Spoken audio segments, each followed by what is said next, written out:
মাসআলা আছে।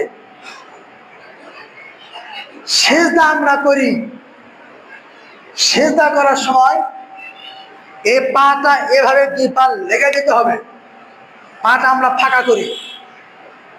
আল্লাহ রাসূল সাল্লাল্লাহু আলাইহি সাল্লাম 7টি অঙ্গের উপর সিজদা করেছেন। 7টি অঙ্গের উপর সিজদা যদি না হয় সিজদা হবে না। দুই পা, দুই হাঁটু, দুই হাত, 6 আর হচ্ছে মুখ, মুখের ভিতরে কপাল আর এই নাক মাটিতে বসাতে হবে। আমরা কপাল বসাই, নাক ফাঁকা থাকে, নাক ফাঁকা থাকলে হবে না। নাক কপাল দুটাই মাটির সাথে মিশে দিতে হবে, মাটিতে ঠেকবে। এই 7টি অঙ্গ সিজদা করার সময় সিজদা করাতে হবে।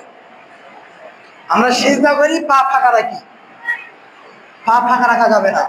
পায়ের সাথে পা মিলে দিতে হবে। হাতটা এভাবে সমান করে দেই, হাত সমান হবে না। এই আঙ্গুলগুলো মাটির সাথে ঠেকে দিয়ে আঙ্গুল হাত খাড়া করে রাখবেন।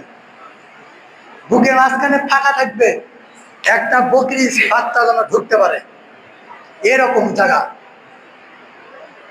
তারপরে সালাতের ভিতরে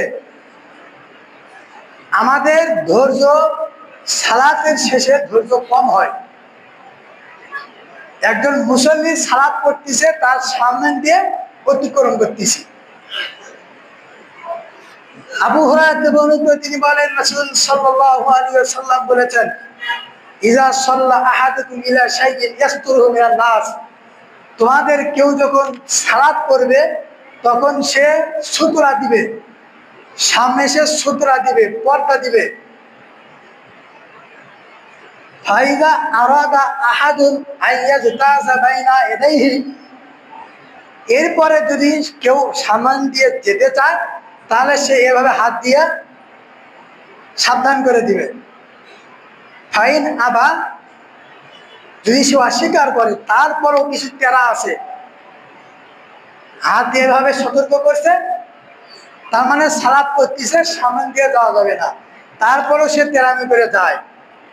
যদি সে ওভারটেক করে, অমান্য করে যদি সে যায়, ফালিকাতিলহু, তার সাথে লড়াই করতে হবে। ফাইন্নাহু শাইতানুন, কারণ সে শয়তান। আমরা যারা একাকী সালাত করি বা সুন্নত করি, না দেখেই আমরা তার সামনে দিয়ে অতিক্রম করি, অথচ সামনে দিয়ে যদি অতিক্রম করে যাই তার জন্য একটা বিশাল নিষেধাজ্ঞা আল্লাহ নবী সাল্লাল্লাহু আলাইহি ওয়াসাল্লাম দিয়েছেন।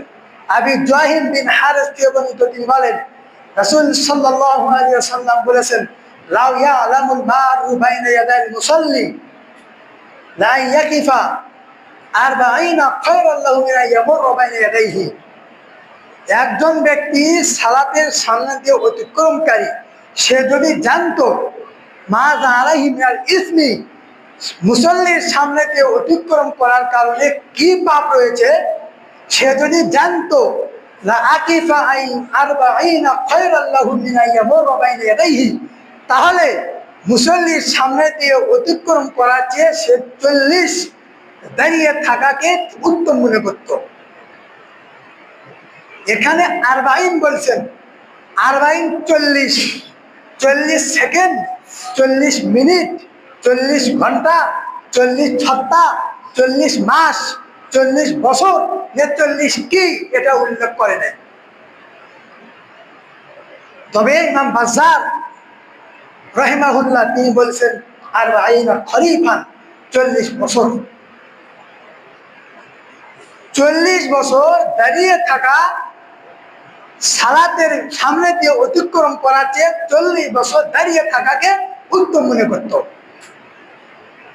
কিরকম শাস্তি? সালাতের সামনে দিয়ে অতিক্রম করা, মুসল্লির সামনে দিয়ে অতিক্রম করা যাবে না। তবে এটা নিয়ে আবার ইখতিলাফ আছে। প্রাধান্য মত হচ্ছে একজন ব্যক্তির রুকু সিজদা করতে যতটুক জায়গা, এতটুক জায়গা বাদ দিয়ে তার সামনে দিয়ে গেলে যাওয়া যাবে।